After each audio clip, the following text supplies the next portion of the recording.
Le Ballon d'Or 2025 s'annonce comme l'un des plus imprévisibles de ces dernières années. Des stars confirmées, des jeunes prodiges, des outsiders qui montent en puissance. Dans cette vidéo, on vous dévoile les 10 candidats les plus sérieux pour soulever le trophée doré cette année. Analyse, stats, contexte, surprise, installez-vous bien, c'est parti. 10e, Fabián Ruiz. Le milieu espagnol du PSG n'a jamais été aussi influent. Cette saison, il a brillé par son intelligence tactique, sa régularité et sa capacité à marquer dans les grands rendez-vous. Avec un rôle de plus en plus important sous Luis Enrique, Fabián Ruiz a marqué les esprits. Mais est-ce suffisant pour viser le Ballon d'Or ? Difficile. Mais il mérite clairement sa place dans ce top 10. 9e, Gianluigi Donnarumma.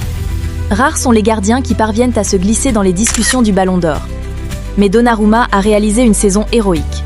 En Ligue des Champions comme au Mondial des clubs, il a multiplié les parades décisives, parfois même sauvé le PSG. Et même si les gardiens sont souvent ignorés dans les votes finaux, l'Italien pourrait faire mentir l'histoire. Vitinha, encore un joueur du PSG. Mais quel joueur ? Vitinha a franchi un cap énorme. Son rôle de moteur au milieu de terrain est devenu évident, que ce soit en Ligue 1 ou sur la scène européenne. Avec ses buts importants et sa constance, il a enfin prouvé qu'il n'était pas juste un espoir portugais, mais un leader confirmé. Un outsider à surveiller de très près. 7e, Désiré Doué. Il n'a que 19 ans, mais il joue déjà comme un grand. Désiré Doué a littéralement explosé cette saison. Transféré depuis Rennes vers un grand club européen, il a brillé en Ligue des Champions, en équipe nationale et même lors du Mondial des clubs. Sa créativité, sa fougue et sa maturité impressionnent les plus grands entraîneurs. Peut-il gagner ? Peut-être pas encore, mais il est en train de devenir le visage du futur football français. 6e, Kylian Mbappé. Mbappé, 6e ? Et pourtant, sa saison a été marquée par la transition vers le Real Madrid, ce qui a quelque peu détourné l'attention de ses performances pures.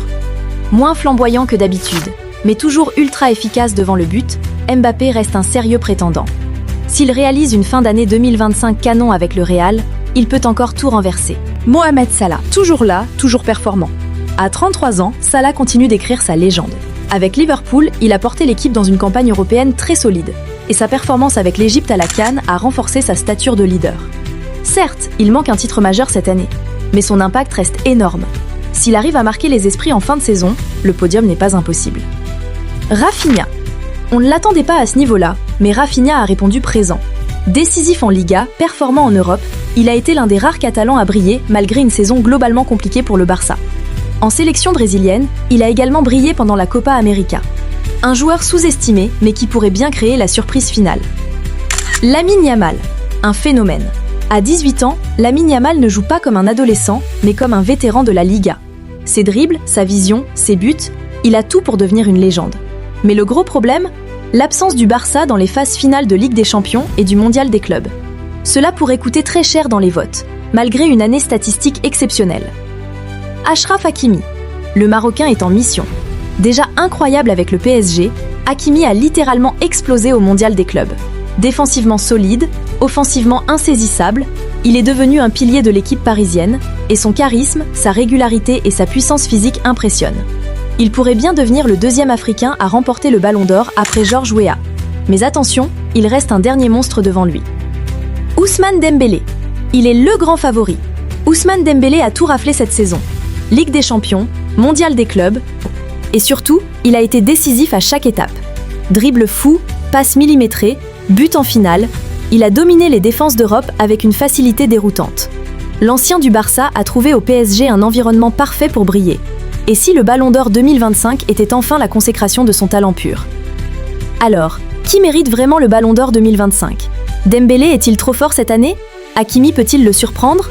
Lamine Yamal peut-il créer l'exploit malgré l'absence du Barça en finale ?